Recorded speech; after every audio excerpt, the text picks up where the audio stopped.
exactly 2 years since the last ALUO uho event. I am very happy that we are back. I am happy we have new location for our events, and especially I'm happy that we got the opportunity to start a new season with Professor Francesco Zurlo. But first, since it is International Women's Day, a few words from our Vice Dean for International Affairs, Associate Professor Emina. Thank you, Sarah. I'll really be very brief. I'm as well very, very happy that ALUO uho is back and is back live. This project is already beginning its 8th season, so it's becoming quite a good tradition. And for this, I want to thank Sarah, who is in charge of the project for all these years, for her work and investment and all the organization that she put through. I think it wouldn't be as it is today without her. So in this cycle of lectures, we invite people, artists, designers, philosophers, experts of different fields to share with us a little piece of their experience and their knowledge with the aim to broaden our horizons. And when looking back, it's quite a lot of astonishing names that have passed through this program. And it's very exciting to begin this cycle, this year's cycle, with such a prominent guest that's here with us today, Professor Francesco Zurlo, I hope I pronounced it right, a Dean of School of Design of Politecnico di Milano. We were talking today, we have also a bilateral Erasmus contract with the school, so you have the opportunity to experience it firsthand, if you wish. Also, Professor Zurlo is the chairman of POLI.design, a non-profit founded by Politecnico. His research focuses on strategic, systemic, and creative research to design, considering the sustainable impact of business innovations and human flourishing. I'm sure that we will hear about this interesting phrase, human flourishing, in these difficult times, more in this lecture today. But then before I close, I have to thank as well Stefano Fagioli, a director of Italian Institute in Ljubljana, for bringing Professor Zurlo to Ljubljana and proposing this event. So please, Professor Zurlo, and enjoy the lecture. Thank you so much, and thank you for attending this lecture. And so I do hope you will enjoy my presentation. Today is related to this idea of Italian design attitude. So why Italian design became so important, the reputation grew up in the world, and so on. I'd like to thank the Academy of Fine Arts and Design for this kind of invitation, and even the Institute of Italian Culture and Stefano Fagioli for inviting me to start with this lecture. I'm a professor at Politecnico, so it is a very structured lecture, so please forgive me for this. And so we have a few topics I want to discuss with you. And so first of all, to introduce myself, and then starting with a premise about the importance of storytelling in Italian design, I would say, so in design products from an Italian point of view. But let's start with a description of myself. I'm an architect. I studied architecture in Rome, La Sapienza, big university, the biggest university in Italy, and then I moved to Politecnico di Milano for doing my PhD with Professor Ezio Manzini, who was my mentor. Maybe you heard about his activity like a scholar. So because he opened a lot of interesting new issues for design, coming from sustainability to service design to software innovation and design and so on. And now I'm the dean of the school, and so I try to put together, research, applied research activities, traditional research and didactic activities. Applied research activities related to specifically to my expertise, because I did my PhD focusing on what is called strategic design, a way to put together, let's say, management, business, marketing, and design, understanding the role of design, or maybe you heard about this idea of design thinking today. This is the latest mantra in the business world. How to use design in order to, let's say, innovate, innovation, innovating products, services, and so on. And this is my specific expertise, and this is very interesting because we attract a lot of companies, small, medium enterprises. In Italy, we have 90–80% of small, medium enterprises, even operating in the world of design, but even multinational corporations coming from Japan, from the United States, from France, from Germany, collaborating with us in order to explore new possibilities. And this is truer in the last few years because, you have a lot of technology, so we are full of technology. Even these companies, they are full of technology. They are able to explore new technologies that they don't know exactly what will be the future of these technologies. They need designers, so futurologists, so people that could create futures for these technologies. So. This is the reason why I'm in the university in Politecnico di Milano. Politecnico di Milano is not a didactic university. This is the mission of Politecnico is a research university. So we do research. The university of the Politecnico di Milano started in 1863, giving, let's say, answers to the demand coming from raising industries, and also. We were in the first industrial revolution in the Lombardy region, the region where you find Milan. So, starting with a strict link with industries, with companies, to provide answers to this about technologies, about new products, new services, and so on. You can see some of the activities I did with Panasonic, Mitsubishi Electric, with Cartier.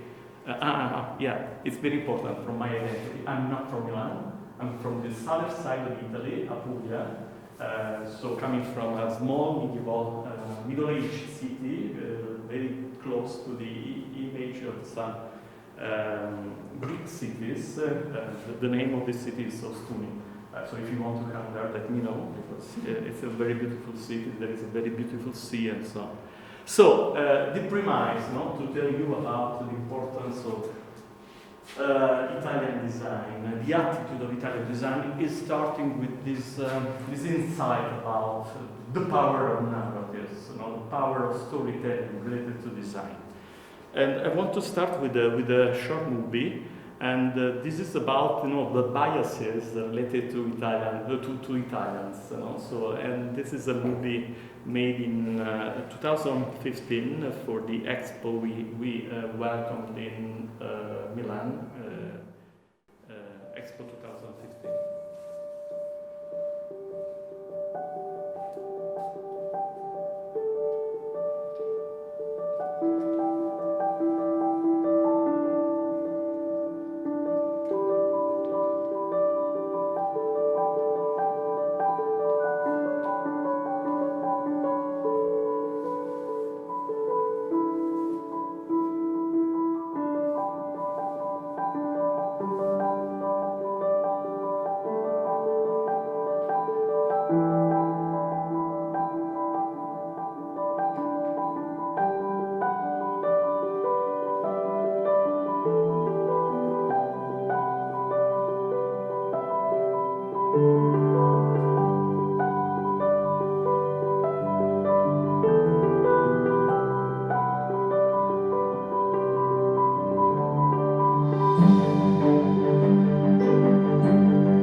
this is a way to celebrate Italy, but but it's also a way to avoid the biases that sometimes you find when you talk about Italians. So, and this is the movie that I show to my international students. When they come to Politecnico di Milano, to discuss with them about these prejudices. So these biases. If you go to the United States, even today, they think that Italians are pizza and mandolino. Just pizza, mandolino is the kind of small guitar, so o sole mio, just this. But you don't have just this, only this. So you have a lot of very interesting industries, a lot of research, and even design. And when we talk about design, we are talking about the side, the creative side of technology. And the reputation of Italian design is related to this 4F or 4A, depends if you use Italian or international English. So furniture, food. So this is about not just the formats of foods, but it's about packaging. Before we were discussing about bottles, so the design of the packaging for wine bottles, let's say, fashion. Of course, and Ferrari. Ferrari is not just related to the automotive sector, but also related to machinery tools, to equipment, and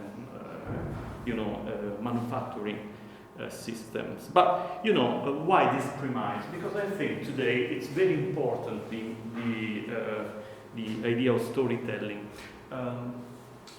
A very strict colleague of mine, Professor Roberto Berganti, is very well known in the world of business and innovation management.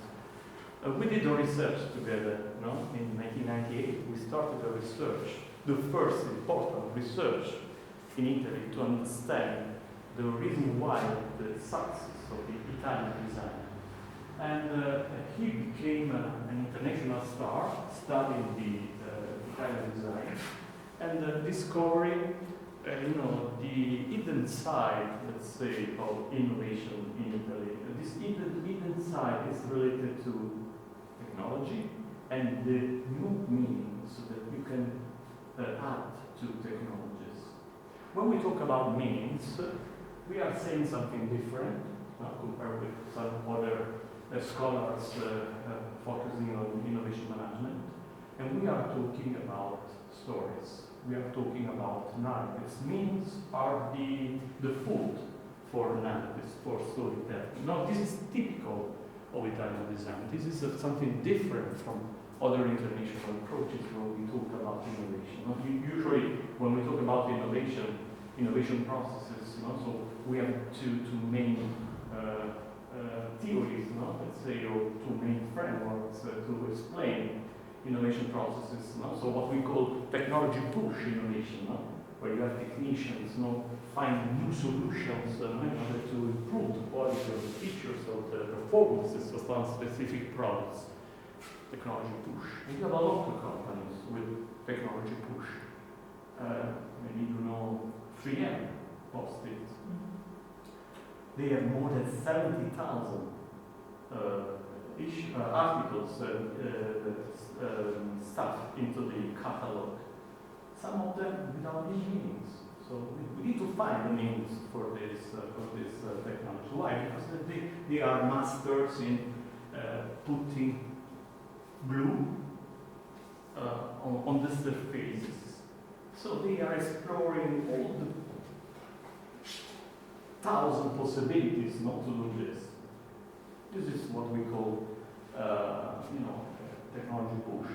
Once I worked with Panasonic. Panasonic is a big corporation coming from Japan. And this is a technology push corporation. So they asked us to design a new electric razor. Why? Because designers, they told us that the technicians were exploring the possibility to add 7 blades to a razor.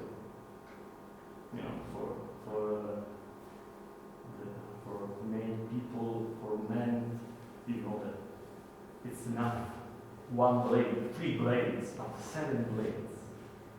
Because of this kind of mania, So to exploit the possibilities for technology, but without understanding the real needs of people, no? And the meaning related to that specific technology. And then we have the market pull innovation, no? Just following what the market wants. No, think about the instant fashion, no? And Zara, H&M, and so on, following the sales in order to steer the designers, the fashion designers, to design what the audience is asking. And then we have what we call design-driven innovation. In design-driven innovation, you give new meanings to technologies. This is the real of meanings. So, and this is what we call storytelling, artists, and so on. And this is just an example. If you want to buy a sofa or a bed, in this case, this is a bed designed by Mario Bellini, a very well-known, famous designer in Italy, for an important company, PLU. The shape of this bed is evoking the Marilyn Monroe. So, and there is something that goes beyond the function, proposing a new story. No? And this, why you propose this? Because we need stories. We need stories. Humans need stories because we are. This is I like this definition coming from a colleague of the Pasadena College of Art, Mark Beitenberg. We are homo fabulans. We create our identity telling stories, receiving stories. That's a way to make order, also to give sense or to the flow of experiences we live every day, so to understand our past, the future. So to use the stories of my grandma, for instance, to understand what I have to do now when I find the same situation she told me when I was a child. So we need stories. And this is, we are the unique animals able to tell stories. So we need to understand how to tell stories. No? So, and if you are interested in this, there is a very interesting book by Mary Douglas. Mary Douglas was an anthropologist, and she wrote this book with Baron Isherwood, an economist, working together. An economist expert in the science of goods, understanding the consumerism, and also how consumerism changed the way we live, understanding that goods are a way to create rights. Rights are very close to the idea of stories and narratives. Right is a Catholic mass, so when you go to the mass, so in a traditional mass, what you have? The reading of some stories, so the first lecture, the first story, the second story, the Evangelis, and so on, they are stories. We need rights, we need stories. We are storytelling animals. And, Italian design culture is, filled by stories. Vico Magistretti was a very important Italian designer. Italian designer and architect. If you come to Milan, you can visit the studio of Vico Magistretti. It is open, so you have the possibility to understand the way Vico operates in the world of design, creativity, and architecture. And I want to tell you this very interesting story. Vico was a professor in the Royal College of Art, so in London, and once there was a student asking him why Italian design is so important and you don't have any design schools in Italy. Mid-80s. In the mid-80s, there were no design schools in Italy. Just the starting with the Domus Academy. So Domus Academy started in the middle 80s, but there were no design schools in Italy. And Mr. Magistretti took some time and then later on said, because we have Liceo Classical high school I did it classical high school. I studied the Latin, Old Latin, the Old Greek, and so on. I studied the myths. The myths, they are very important because they provide us a way to orient ourselves in the life.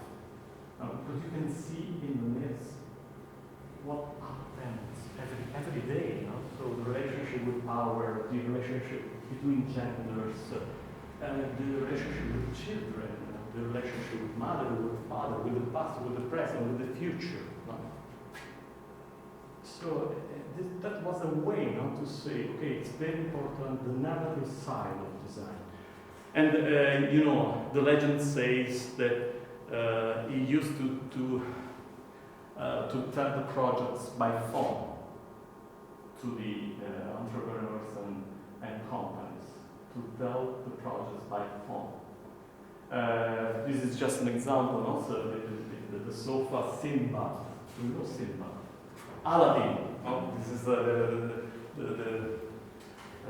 most common way to Aladdin and the flying carpet. So please put a carpet on a structure of a sofa. No? And the technician was involved in the idea, in this story. No? So starting to design this product. So the importance of stories and the power of stories when you design something new. A colleague of mine, he's from semiotics, Professor Massimo Bonfantini. He wrote a book, How to Create and Invent like Edgar Allan Poe. Edgar Allan Poe, he wrote a very interesting book in the middle 7th and 18th centuries called The Philosophy of Composition, saying a very interesting thing. When you start to design a new tale, a new story, think about the effect you want to create in the reader. Try to understand which could be the unity of the effect you want to create in the reader. This is the same we do when we design something new. No? Which kind of effect you want to create in the reader, and how to make this effect possible, thanks to the alphabets of designers, so shape, the harmony among the different components of the shape. What is a story? A story is a vision, no? And it's a way to make order. We flow in a chaos. We need to make order about this chaos, no? But there is another very important thing. We cannot tell stories to ourselves. We need to interact with other people not to tell stories. That's a way to create our own identity. When you create a story, you need a feedback. Stories without feedbacks are nothing. Nothing. No? So, once again, what is the effect of a story? No? Think about, maybe you heard about design thinking. No? What design thinking, told us in the last few years. When you design something new, please start as soon as possible to make a prototype. Because prototype, it's a way to take some feedback and then understanding if you are in the right way to develop that product. But it's also a kind of embedded story prototype. Also, it's a way to respond to this sentence. And stories are like text from semiotics. In semiotics, everything is a text. A chair is a text. A jacket is a text. The mask is a text. So providing some messages to everyone. And so we need to understand which are the messages we put within the stories. These messages for Mr. Pierce, American philosopher, very important for designers. So we need to make a kind of Saint Pierce for us, because Pierce discovered the mechanisms of creativity. So he proposed a different way to use logic, not just the inductive or the the deductive one, but the abductive logic. That's the logic of creativity. Thanks to this philosopher, American philosopher. And we need to consider when we design a new story, which are the signs we want to put within that story, and the way we interpret these signs. And signs, you can interpret signs in different ways, because they could be metaphors, resonance, persistences, shapes. Now we are designing, so shapes are the ways to create this. Let's see, this is not in Italian, but it's virov, and this is full of signs. What is the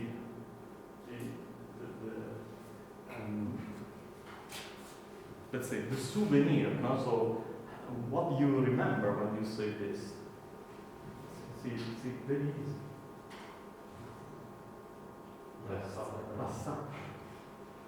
But if you go, I don't know, in countries that they don't know the work of Leonardo da Vinci, there is no link with the message.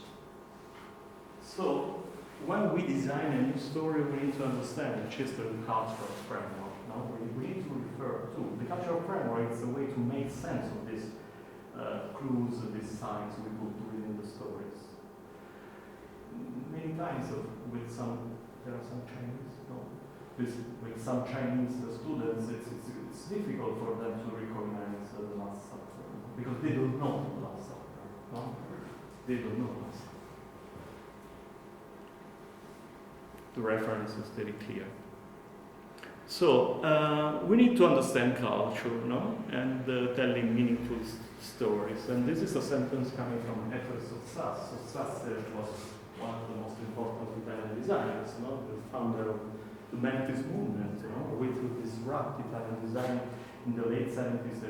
They started in 1981. So when you design every product, you want to tell something about the world, about the industry, about manufacturing system, and so on. This is typical of most of the Italian designers. So look at this is an exhibit I curated in Italian Pavilion in Dubai in 2020. Dubai 2020 in the November 2021, and you can see the chair with the mask. It's like a face, and there is the way to evocate, let's say, the fragment of a kind of an archaeological rest. So you want to say something different from the function. So it's not just following the function. And look at what is culture. So if we want to make meaningful stories, we need to create to study the culture.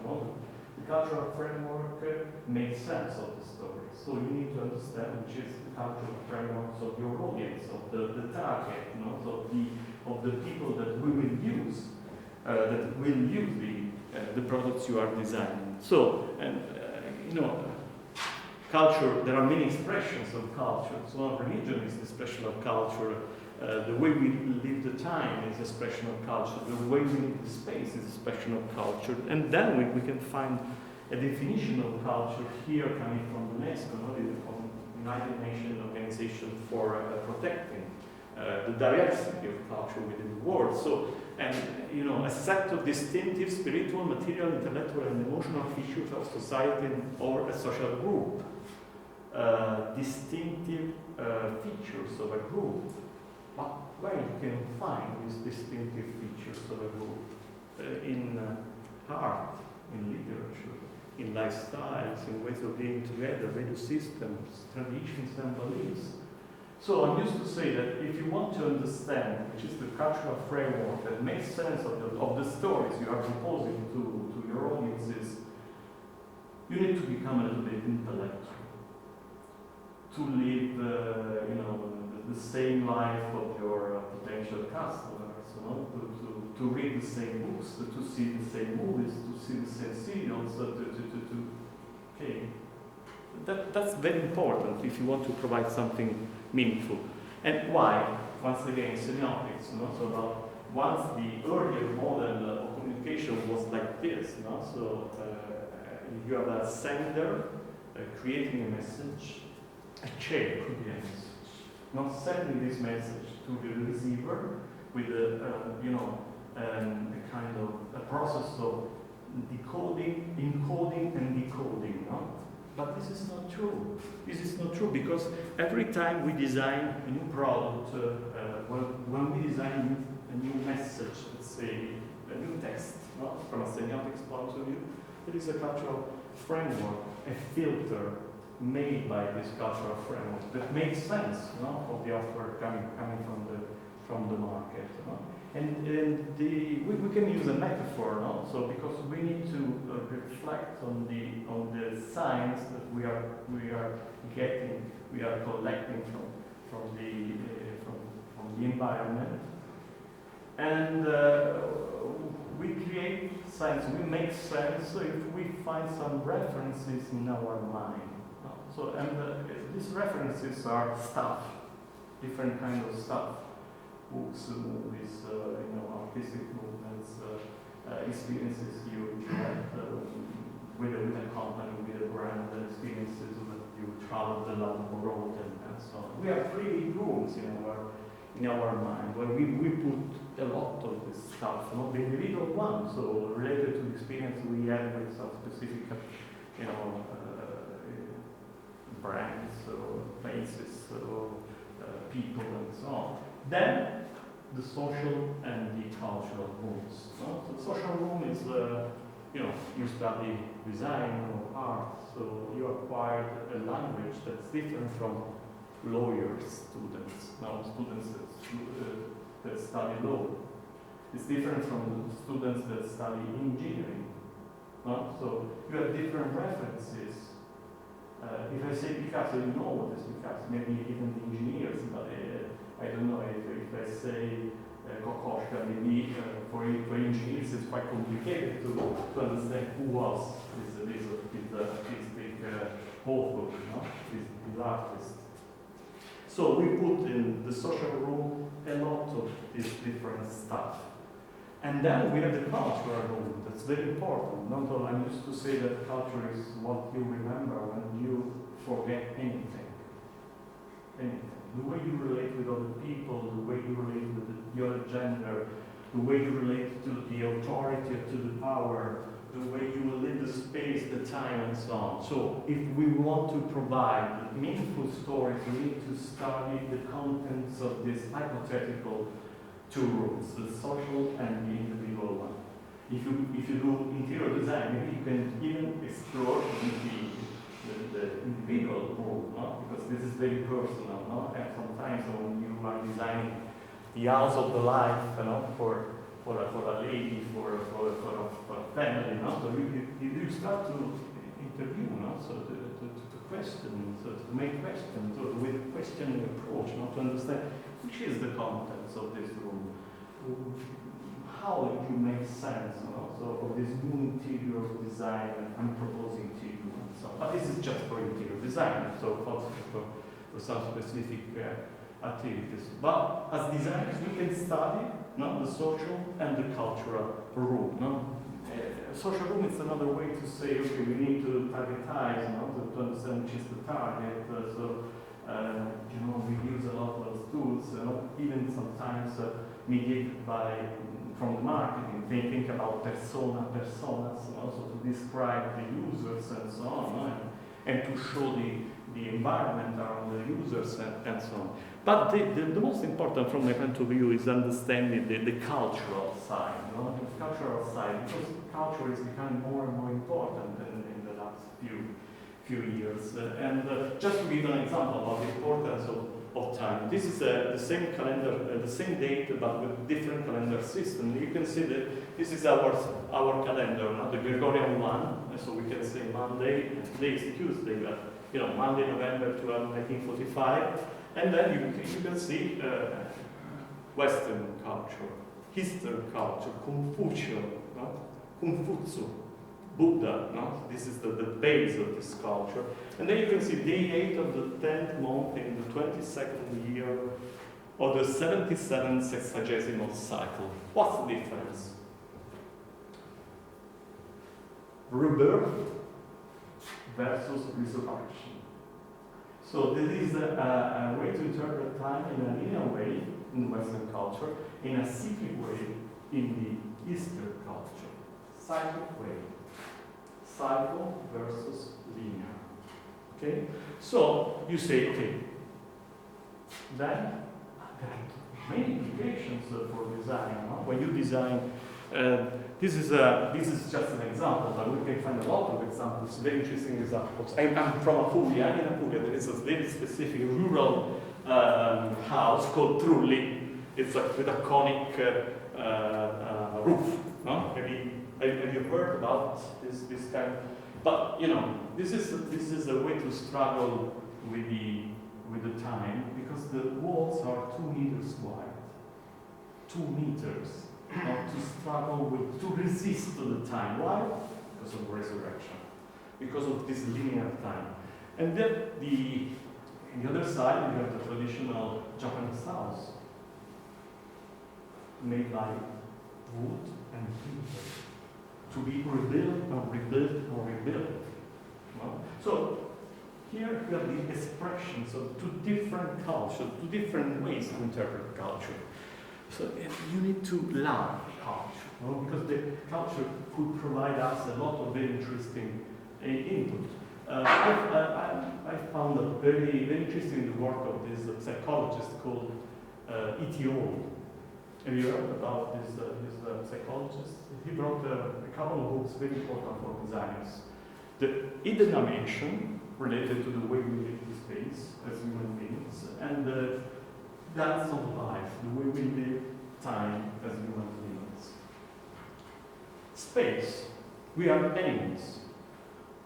We need to protect our territory. And we live in a kind of bio-bubble, and you have different distances from my belly. No? So, and these distances are related to characteristics of the culture. So there is an intimate distance that maybe is lower in Arabian countries, let's say, than in the Mediterranean countries. So if you come too close a person in, I don't know, in the Emirates, let's say, there is no fear or no the feeling of danger. For Western people, it's totally different. You know? So we need space in different ways. So you need to consider this when you are designing a product. Time. You know, for Mr. Hall, you have 2 different classifications of cultures. So the monochronic people, communities, ethnic groups, and the polychronic. Monochronic, you do one activity at the unit of time. Polychronic, it's a multitasking, so you do many activities at the unit of time. Mediterranean people are polychronic. German people, they are monochronic. No?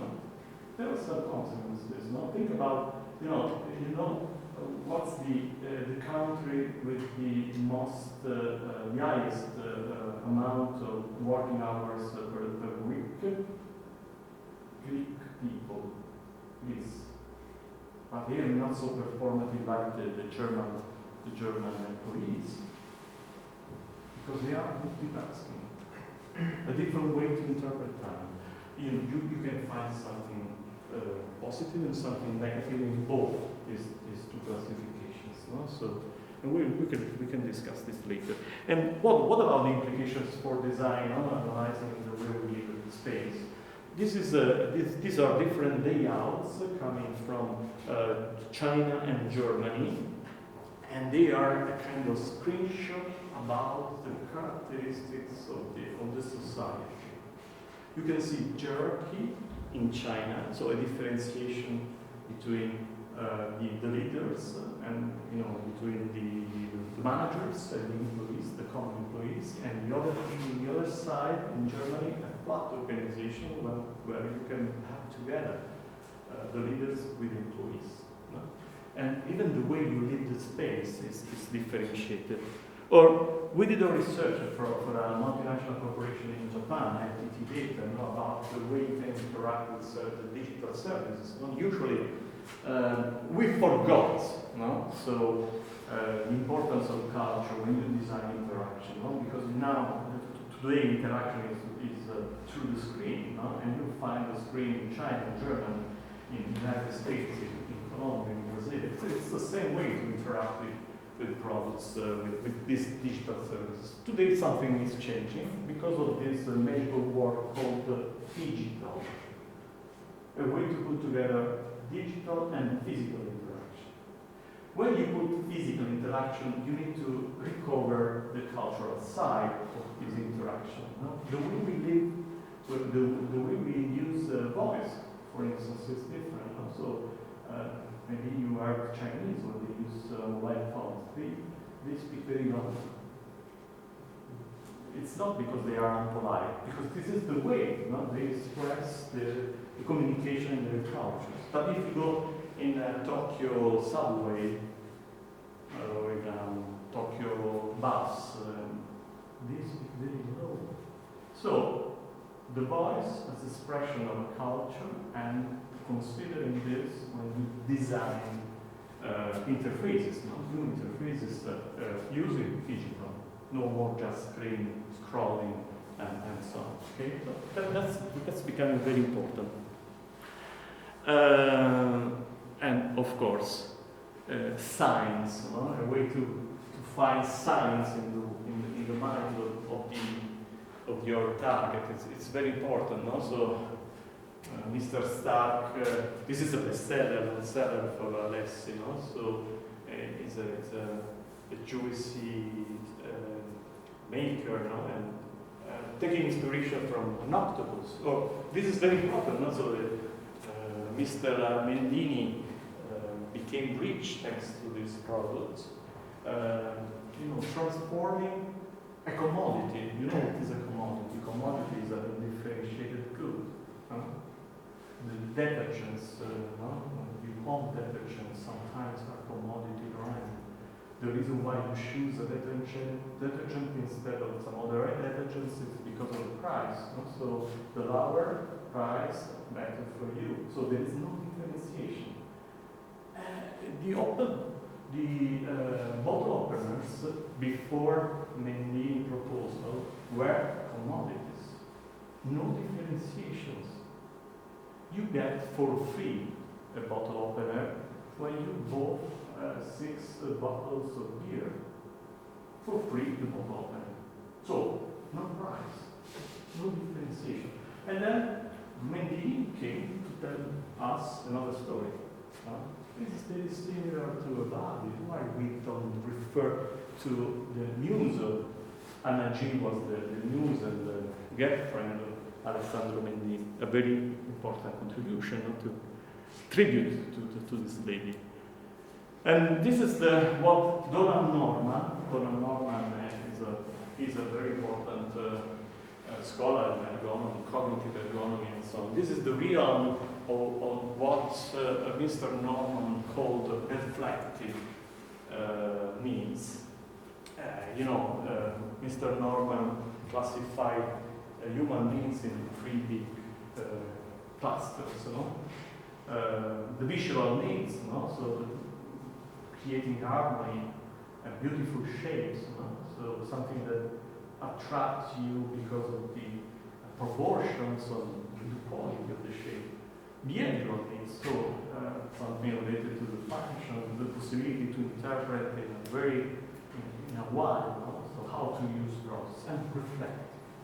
It's a way to find the link. This is the realm of storytelling. Now, once again, we need to find hooks, with the contents of the 2 hypothetical rooms I mentioned you. So, what is the design attitude in Italy? You know, starting from this, understanding. So, what are the stories the public, the audience is interested in? So, and then how you can do this? Doing research. Research is very important for designers, and specifically for Italian designers, specifically for Politecnico designers. So,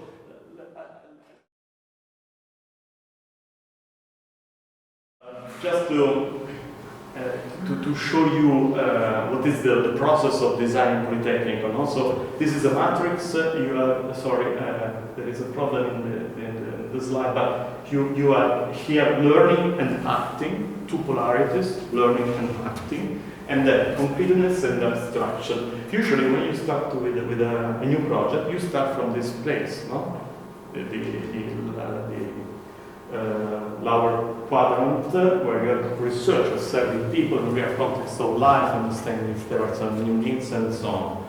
And then there is analysis, no? A way to clusterize information, to make some tags, some labels in order to make sense, no? Of the data you gather with the previous activity. No? This is what we call meta design.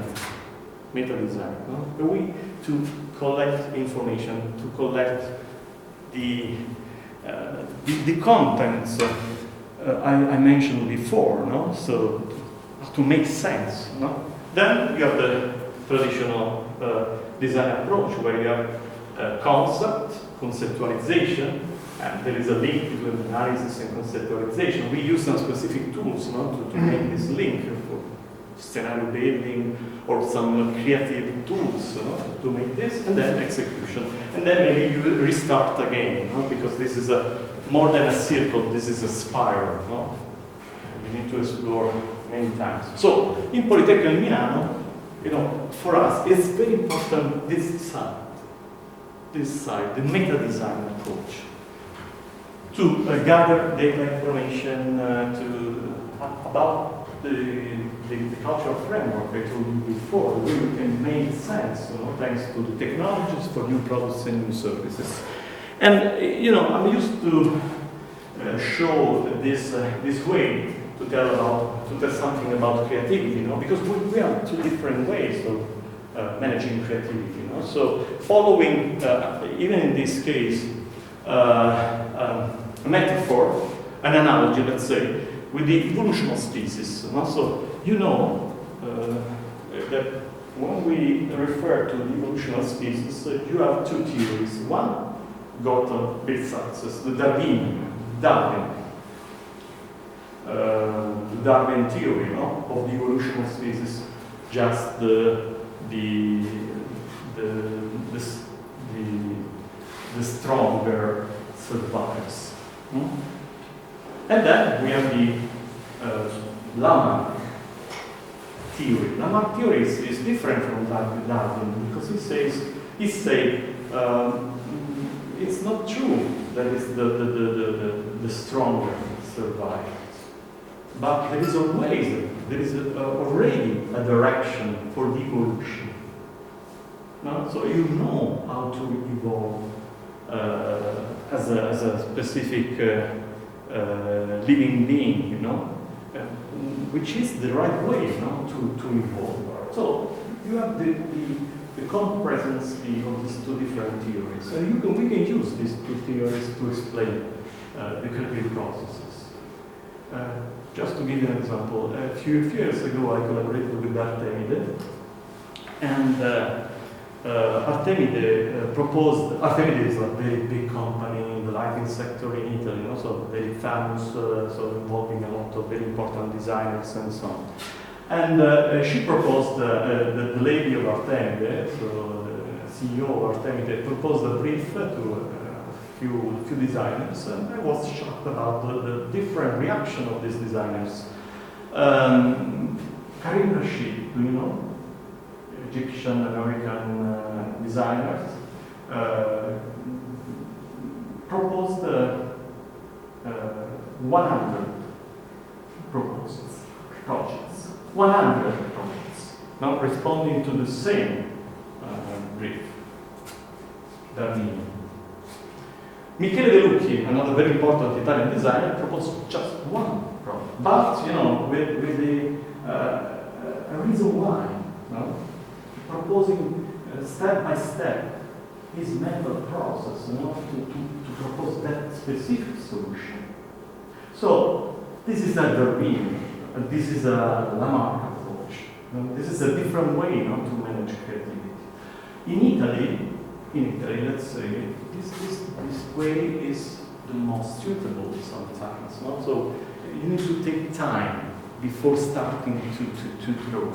This is not different. This is different from other designers. I don't put a judgment in this, because you can find solutions with both the approaches. But the Italian one, and the Politecnico one, this is the problem, is the second one. We have a very important course in the second year, the bachelor, called Meta Design, where our students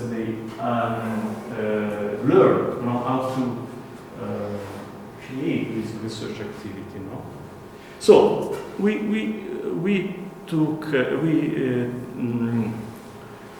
talk about research, but we have a double kind of the research. And there is a reference with the double diamond coming from design thinking approach. But let's leave this idea.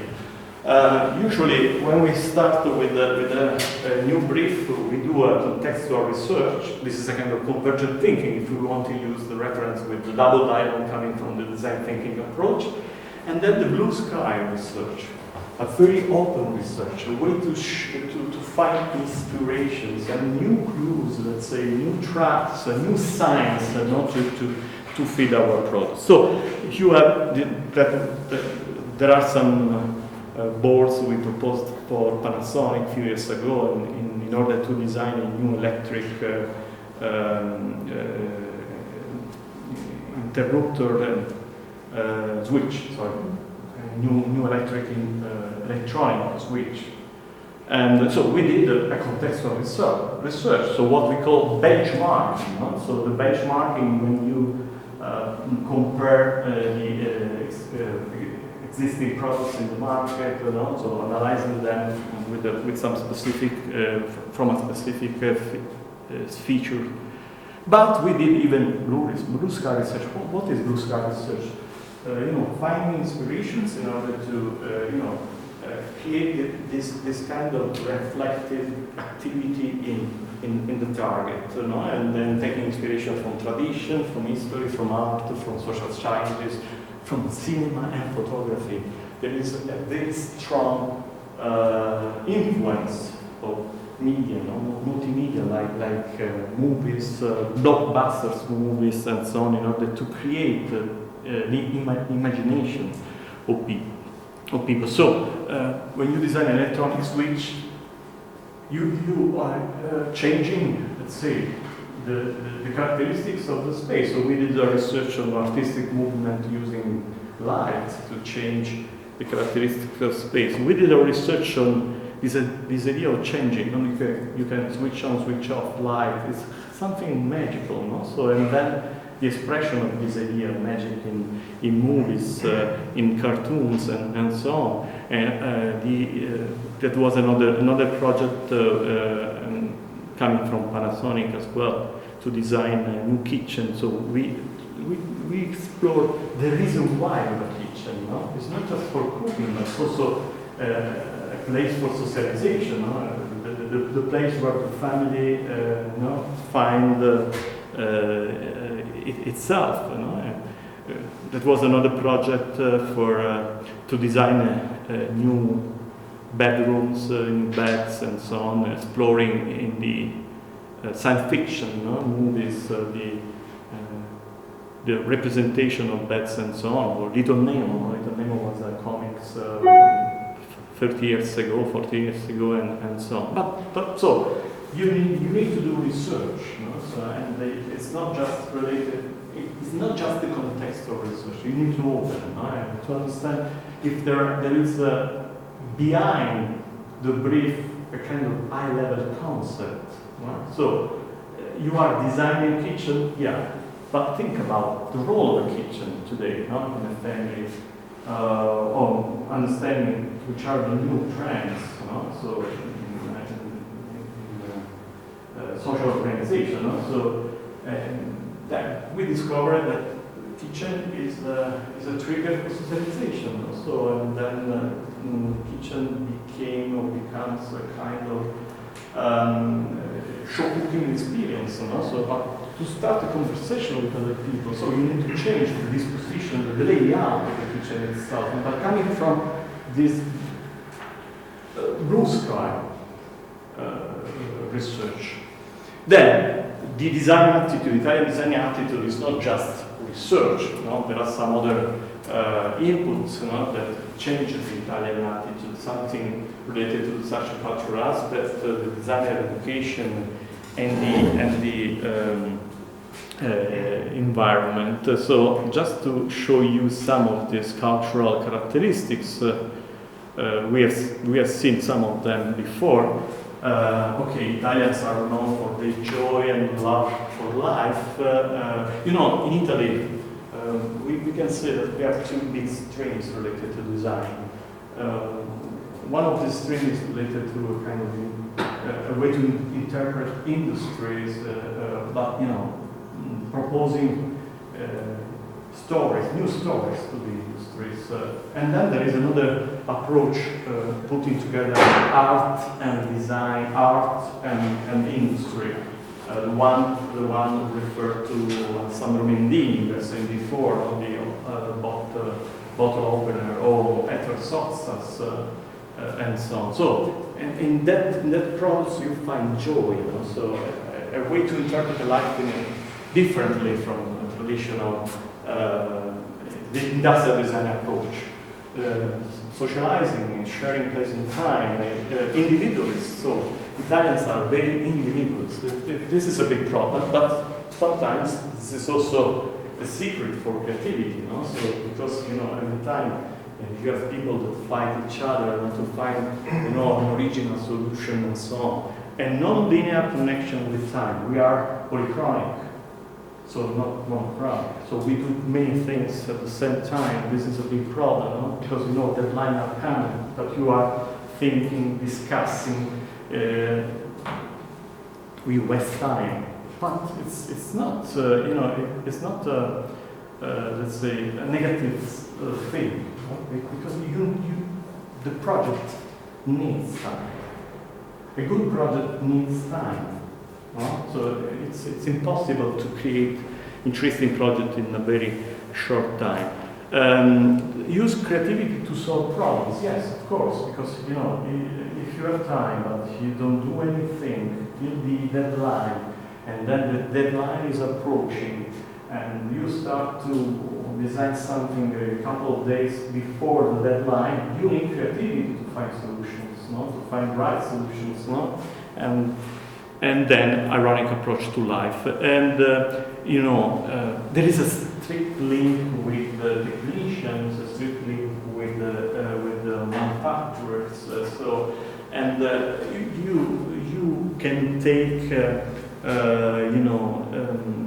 let's say powerful input for innovation when you get some inputs, impossible inputs, from the commitment, and you are always looking for some innovative solutions. You don't like to reply the same solutions, the same proposals, and so on.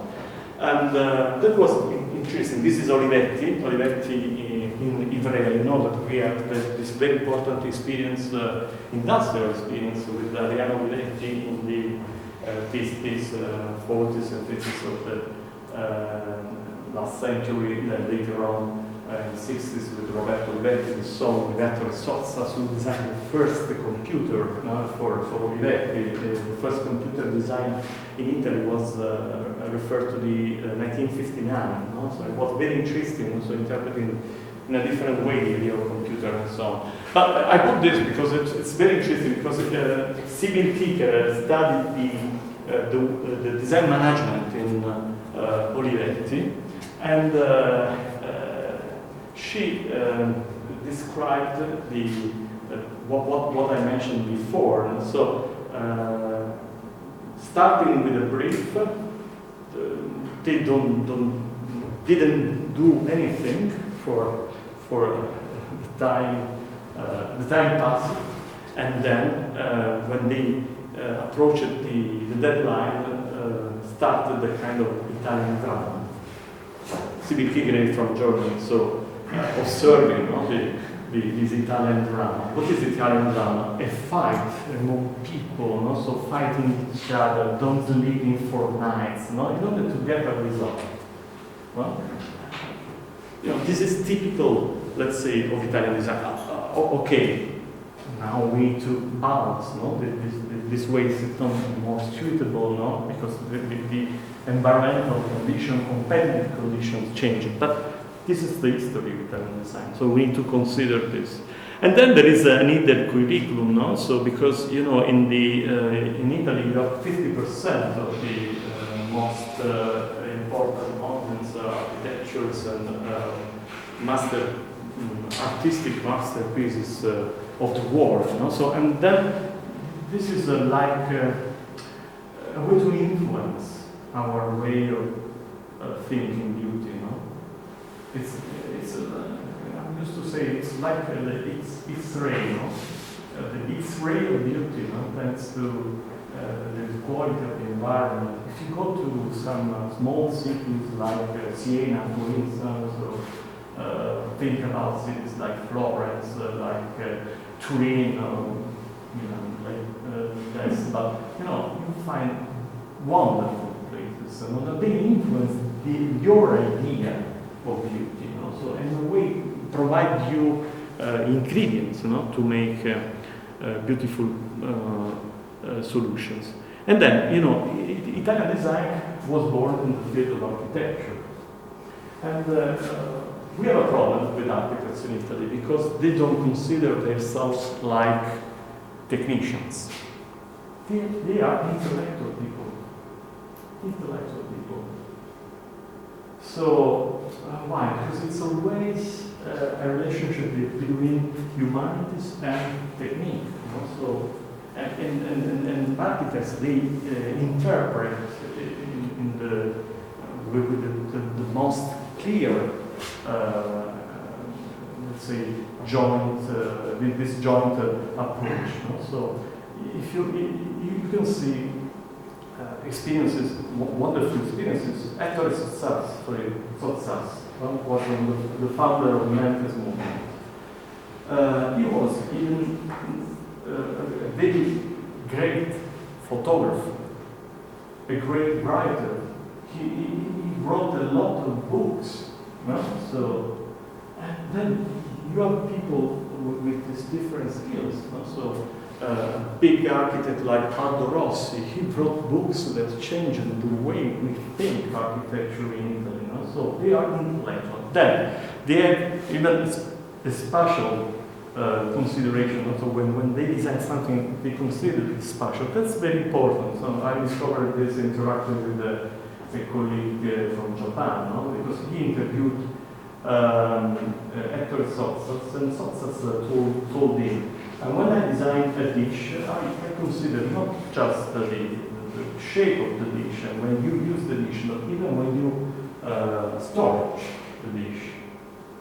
What's the characteristic of this if you put some dishes? So considering not just the product, but even what is around. So let's say background. And designing not just the product, but even the background. So how you will affect the background. This is a systemic point of view. System thinking characteristics of design. And then, spatial vision and so on. And then, I'm lucky. I'm from the south side of Italy, then I studied in Rome, then I moved to Milan, so I'm an internal migrant. But I went to Milan because, my dream was to do design, to study design, to do research in design and so on. Milan is a very important city for design because you have the highest density of creative people and designers per square meter. I'm used to say a lot of design. You know, in the School of Design, we have 4,000 students. 4,000 students. And you have other schools of design. You have NABA, this is an Academy of Fine Arts. You have Domus Academy. You have IDD, YED, the private school where you can learn design. So we have thousands of people. No?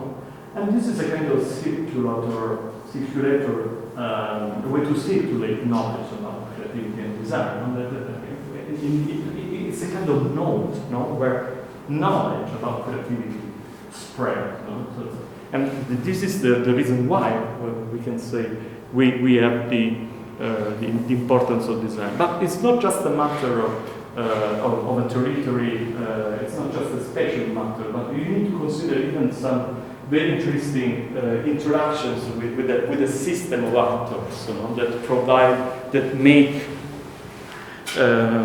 the design, Italian design successful, because you have the most important technicians, so they, sometimes you have an idea, and this is a challenging idea, because you need to explore new technologies or new manufacturing processes and so on. Most of the time you find engineers or people that optimize your ideas, your concepts. They say it's not possible. In Milan, in the Lombardy region specifically, you find a lot of technicians. They are looking for new challenges, and so there is a very strict dialogue between designers and these technicians, and of course in entrepreneurs, because they have to open the wallets, not to pay this experimentation. When Gaetano Pesce, maybe you know Gaetano Pesce. Gaetano Pesce is a very famous designer. He designed fantastic products for Cassina. One of the most iconic is the up sofa armchair. It's a kind of exploring the possibilities of polymetal, and selling this armchair without air in a flat packaging. Then you open, and the armchair comes out. The director of the R&D department of Cassina told me that they made more than 100 prototypes before finding the right solution. 100. Waste of resources, of time and so on. But you have an icon today, a very important icon, a way to create the image of the company. Then, prototypes and prototypists and craftsmen. This is another very important thing. You can see here, if you come to Milan, once again, there is an archive dedicated to Sacchi. Sacchi is the surname of this craftsman. And he worked with the most important Italian designers in 70s and 80s, so with Richard Satter. He's from Austria, but he grew up as design in Italy. Achille Castiglioni, Marco Zanuso, so the most important Italian design. And it was a kind of interactive dialogue between the craftsman and the designer, to find together, the final solution. Magazines, then, Salone del Mobile, and the furniture fair. Now is in June, so if you want to come, you're very welcome. Most important schools, significant institution. This is the latest institution we opened a couple of years ago, and this is the ADI, Industrial Design Association museum dedicated to Compasso d'Oro. Compasso d'Oro is the most prestigious award for innovative products and services in Italy.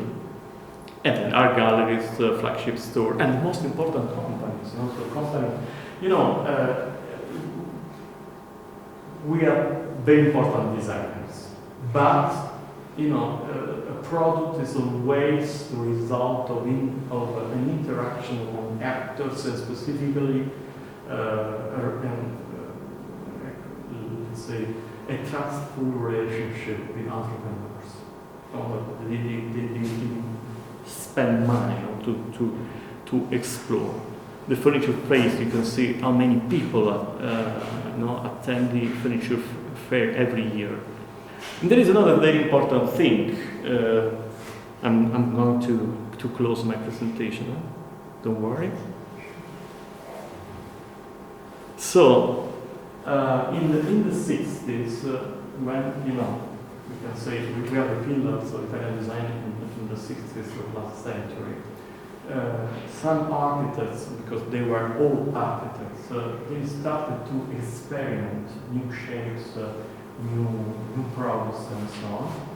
And they got, let's say, success in these experimentations because they found a very reactive local market. So the bourgeoisie at that time was very responsive, very reactive to the challenges coming from these people, to propose new ideas and so on. So this is very important, and this is very important even for design policies, so for governmental design policies, how to make people aware about the quality of products and services, how to create the market. You know that in Korea, we know Korea did a very big jump to become a powerful industrial country with design. Even with design, think about Kia, Samsung, and so on. They teach design starting from the elementary school. To create a kind of fertile, let's say, background, ground to make some proposal. And I'd like to finish with this reference to Mr. Antoine de Saint-Exupéry. He understood everything because this is a sentence that let me read this sentence. If you want to build a ship, don't drum up the men together to divide the work and give orders, instead teach them to yearn for the vast and endless sea. This is storytelling, narrative, the importance of narrative. So we can use this reference for our future. And we will have in 23rd of March the Italian Design Day, and the theme of this year is regeneration. So how to use technologies to make the world more sustainable. So you are invited to follow the next events. So thank you so much for listening. Thank you.